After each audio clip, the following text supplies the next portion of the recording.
Good morning, superheroes and perilous villains. I'm your host, Jay Jonah. Oh, no, I'm Andrew Colgan, and I'll be taking you through the adventures today. With a lot of blowouts this week, it wasn't too entertaining. But with that being said, I think I should swing right into week 5.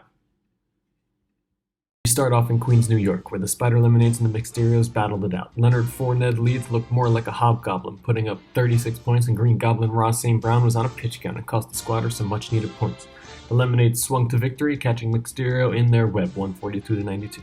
We head to the Baxter Building, where Mr. Kintastic was stretched to the limit as his Dolphins duo of Hill and Waddle had been very disappointing in recent weeks.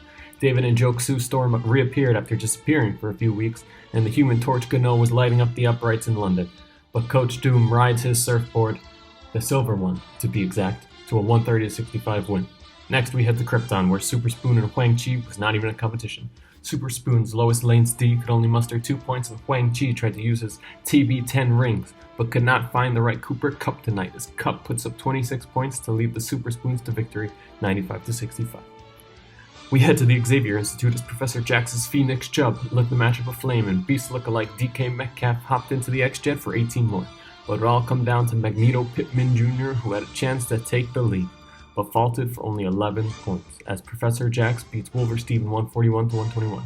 From one X-Men to another, we jump to Deadpool Society, who seems to be in for a competitive season for the first time in a really long time.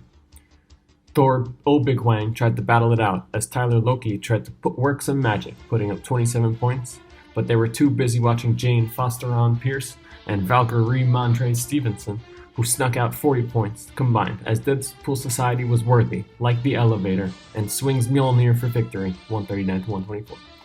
Finally, in the only way to end, we go to Jay Conda, where Nakia Harris added a mere 7 points, and Christian Okoye Godwin made the Dora Milaje proud, as Billy Monger was saying, "Nay more, and he couldn't find the right Vibranium Hall, as he left all his Jets on the bench, which would have made the difference as the Sock Panthers claw their way to victory, 125-114. Yeah, that was a struggle, I'm not gonna lie. Very disappointed in myself there. I could have done some better work, but that's alright.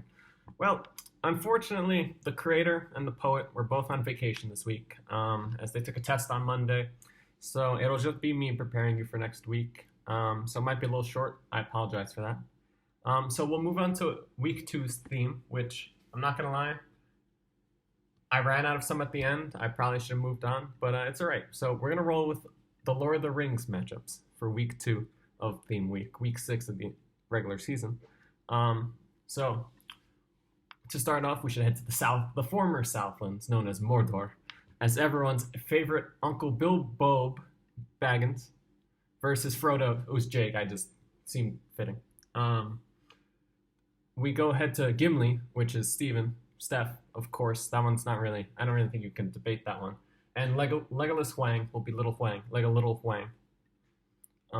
We move on to Gandalf the Grey, who goes by many names, the poet, the creator, Andrew, me, versus Saruman, the kink. We then have the Smeagol Squatters versus Samwise Huang. So that'll be Kevin versus Big Huang, of course. Merry and Pippin, I felt was only fitting for it to be Billy and James, because they kind of do their own thing, off on a little own adventure, hanging among the trees, and they're kind of just nowhere to be found. Very on brand for them. But yeah, lastly, I got a little lazy at the end, so Aragorn Piazza versus Boro Mirkoch. Yeah, that was tough one at the end. But yeah, if you have any better ideas for that one, I'm all ears. But with all that being said, very happy that the group chat picked up last week. I wanted to thank you all for being so bad at fantasy football and just letting me bounce back so fast from under 500 to 3-2 and looking like maybe the favorites for the championship yet again. I can't say I'm surprised. You guys do tend to lose every year, so it must be tough just constantly struggling like this. But yeah, with all that being said, I can't wait to kick Teach's ass this week. Hope he's not a masochist. That make it a little awkward for me, especially and Christine. Tough scene. But yeah, I'll see you all next week as Gandalf the Grey. Thank you.